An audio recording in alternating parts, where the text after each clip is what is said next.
30 വർഷക്കാലം കോൺഗ്രസ് ഈ രാജ്യത്ത് അധികാരത്തിലുണ്ടായിരുന്നില്ലേ?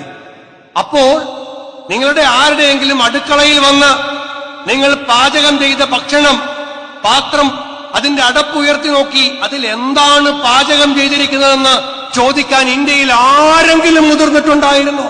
60 വർഷക്കാലം കോൺഗ്രസ് ഭരിച്ചപ്പോ നിങ്ങളുടെ അടുക്കളയിൽ എന്താണ് പാചകം ചെയ്യുന്നതെന്ന് ആരും അന്വേഷിച്ചിരുന്നില്ല.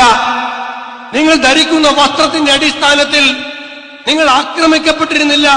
അക്കലാക്ക് ആക്രമിക്കപ്പെട്ടതുപോലെ, ജുനൈദ് ആക്രമിക്കപ്പെട്ടതുപോലെ നിങ്ങൾ ഏത് വസ്ത്രമാണ് ധരിക്കുന്നത് എന്ന് അന്വേഷിച്ച ആരും നിങ്ങളുടെ അടുക്കലേക്ക് വന്നിട്ടുണ്ടായിരുന്നില്ല. നിങ്ങൾ ആരോട് സംസാരിക്കണം, ആരോട് സംസാരിക്കാൻ പാടില്ല എന്നാരും നിങ്ങളോട് ആജ്ഞാപിച്ചിരുന്നില്ല. 60 വർഷക്കാലം കോൺഗ്രസ് ഈ രാജ്യം ഭരിച്ചപ്പോ ആരും അത് പറഞ്ഞിട്ടില്ല, ആരും അന്വേഷിച്ചിട്ടില്ല. നിങ്ങൾ ഏത് വിശ്വാസ പ്രമാണത്തിൽ വിശ്വസിക്കണം, ഏത് ആചാര അനുഷ്ഠാനങ്ങൾ സ്വീകരിക്കണം